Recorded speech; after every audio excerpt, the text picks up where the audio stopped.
Hi guys, so yesterday or the day before, Lil Uzi Vert posted a message saying that he's getting ready to bleach his skin. And then he has Vibes Cartel, who's a dancehall artist, in his icon. So people don't know if he's serious or if he's not. He is an eclectic type person. He may or may not do this. Why announce it? I don't know.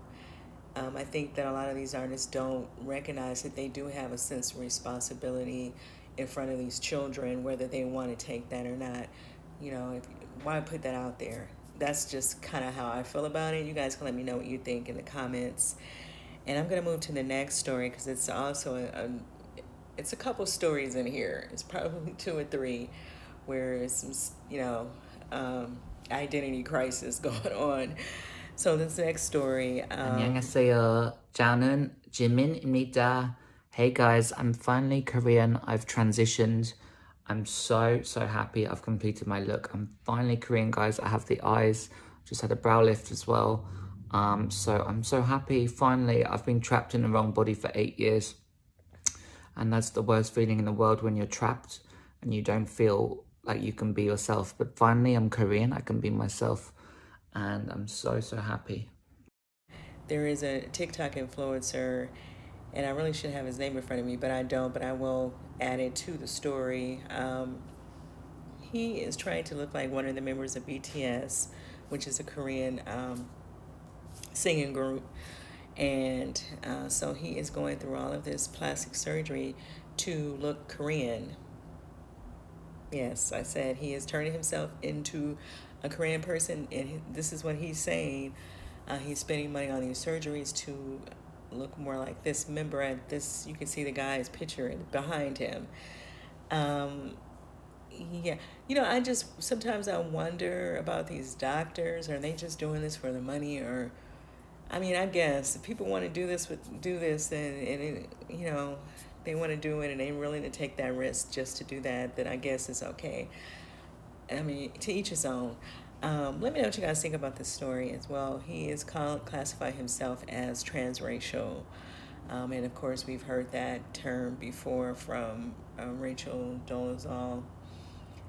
I think stuff like that conversation becomes problematic in many ways, and many people in the Korean community find it insulting that he's saying that he's going through all this surgery and that he's now Korean. People act as if there are not things within us beyond our outer appearance that make us who we are. And so it's that part as well, right? But I don't, teach his own. I guess people just have money to throw away. This is what they do. Let me know what you guys think. And this other story that I wanted to touch on is about a documentary that's on Peacock Network called Earning It. And to my understanding, the documentary is about the women in the NFL who are just now starting to get positions that would not have been open to women before, like conditioning coaches and referees, and some of probably the executive positions. So this is what the documentary is about, and it's narrated by Sierra, and I believe it runs until February 5th, like I said, on the Peacock Network. And so I kind of get both sides. I can see how, as a cheerleader who you feel like you're a part of the family of that team, and so as women, you want to be included in a documentary about women. However, there is a difference, right, in women who are, for the first time in however many years the NFL has been around, being able to obtain these positions, and a cheerleader, because cheerleaders have been around. I don't know if they've been there since the very beginning, but I know that they have been around for a very long time, a part of a team's organization, as far as they come out and cheer for the team during the downtime or halftime or whatever, however they do it. So now they could have added in the fact that they are now allowing men to become a part of some of these teams and dance teams and so on. I can see if they wanted to add that in, But I don't think it's anything for anyone to feel slighted over. But I think that maybe these women just wanted, they just felt like because they are a part of the NFL, they should have been included. But there is to me, there is a difference in what the documentary is saying and who and what cheerleaders are to these organizations. Unfortunately, that's just what it is. That's my opinion. You guys can let me know what you think in the comments about what the cheerleaders are saying. And they said that they reached out to my understanding, the um, commissioner, his wife was a part of putting this documentary together. Um, and they're saying they reached out to him and his wife, and they didn't get any a response from them. Um, yeah, I think there's a reason why. To me, this is, I haven't even, I didn't see it, but just from what I'm reading, I can see why they would not get that call.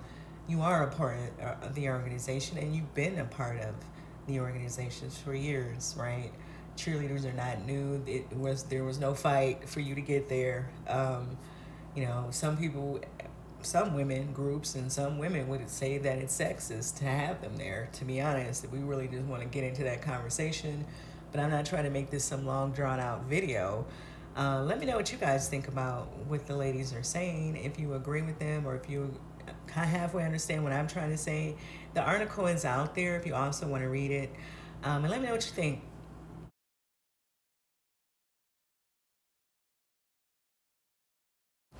Hi, you guys. So, the last story that I wanted to touch on, I saw this story on the blogs, but I see that it's all over the media as well.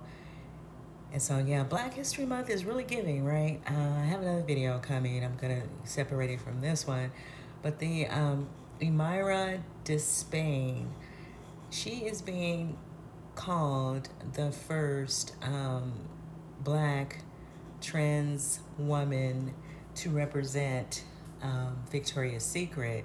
Now, apparently, Victoria's Secret did not want to hire a black person, and so they decided to hire someone that can say she was born on the continent of Africa. Now we somehow owe her this check for Victoria's Secret, right? So for people who don't understand what I'm talking about, this is not just about anybody who's running around talking about they're transracial or whatever it is, but even then, that it becomes problematic for our community, especially in this country, when you have the highest unemployment rate, you have the no money. I don't even know the words that I'm looking for right now for that. And then, you have a large of our group of our population living in poverty across this country, and opportunities are going to people who are not even black. Like, it makes no sense. And then there are a lot of fierce trans black women that they could have given this opportunity to, like Laverne Cox or someone else. So I really don't get where they're coming from with this. Now, I understand there are some people who are born on the continent of Africa who are multiracial, who still classify themselves as black, and obviously they know that they can come to America and get over doing that. And so this is why they do that. But when they're in those parts of the world, they do not call themselves black. They call themselves whatever their mixtures are. This one drop rule, this slave stuff, do not apply on the continent of Africa. Do you guys all understand that, right? It applies when people want to do racist stuff like this, like put this person in that position. From what I was reading, it says she was born in Dubai, and I recognize that's the Middle East, but we all understand that it's still a part of Africa. It was Africa at one time. The racial makeup in that area, nowhere do you see the word black. Okay, I'm not even going to go into no long drawn out spill. So you guys get what I'm saying. I just feel like, yeah, it's just something wrong with this picture for me. I'm not comfortable with it, and I'm not going to allow people to genocide who I know we are. Now, you don't have to give the opportunity to an American. I'm not saying that. But what I am saying is that you could have given the opportunity to a black African, okay? You could have given the opportunity to a black European, someone who's from Europe or London or wherever, and and it would have been the same thing, or even a biracial person. But I think that when you're trying to be slick with this bloodline stuff, then it starts to make sense that people are doing this to keep from paying a black person. This is how they used to say it back in the day. So I'm just gonna lay it the way it is. You're just trying to keep from paying a black person, and that's just kind of what it is. There's no other way to describe that. I'm shocked that the black LGBTQI community has not touched on this yet, or maybe they don't even know this is going on yet. But I just feel like, yeah, there's so many black trans women that they could have given this opportunity to, and here that are American, that I don't want to hear no nonsense like this. This is racist to me. But Black History Month, honey, is giving this month. I will see you guys in the next video.